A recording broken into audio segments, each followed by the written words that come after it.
Ada artikel menarik yang menjelaskan mengenai satu langkah penting yang sering kita ambil terlambat dalam hidup kita. Jadi, kita pernah mendengar bahwa orang terlalu sering melebih-lebihkan pentingnya suatu momen penentu yang besar, tapi meremehkan nilai dalam membuat keputusan yang baik serta langkah-langkah kemajuan yang kecil, tetapi setiap hari. Nah, mungkin ada yang pernah mendengar mengenai doa ketenangan. Doa ini doa umum, nggak spesifik atau khusus dari Islam. Tuhan berikanlah aku ketenangan untuk menerima hal-hal yang tidak dapat aku ubah, keberanian untuk mengubah hal-hal yang dapat aku ubah, dan kebijaksanaan untuk mengetahui perbedaannya. Nah, di sini ada pelajaran yang cukup penting dan mendalam. Yang pertama, itu tenang dan menerima hal-hal yang tidak bisa diubah. Kemudian yang kedua, berani untuk mengubah hal-hal yang bisa diubah. Dan yang ketiga, kebijaksanaan atau pengetahuan untuk mengetahui perbedaan antara mana yang bisa diubah dan mana yang tidak bisa dirubah. Nah, realitanya dalam hidup kita, itu ada hal-hal yang bisa kita rubah, ada hal-hal yang tidak bisa kita rubah. Hal-hal yang tidak bisa kita rubah itu adalah yang dari luar kita terhadap diri kita.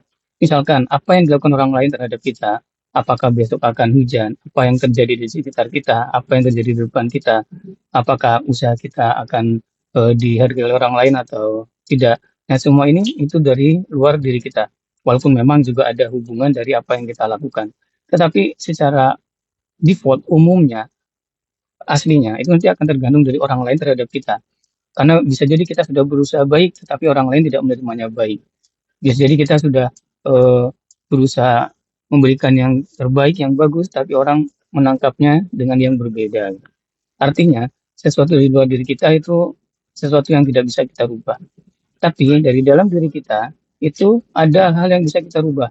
Apa yang kita pikirkan, apa yang kita lakukan, apa yang kita inginkan, dan apa yang kita terbersit dalam hati kita, itu bisa kita kendalikan. Nah, kita perlu untuk mempelajari dari dua hal itu, bagaimana mengatasi tiga hal yang paling tidak penting, tapi banyak kita hadapi setiap hari. Yang pertama, tidak bahagia. Yang kedua, tidak yakin. Yang ketiga, tidak tahu.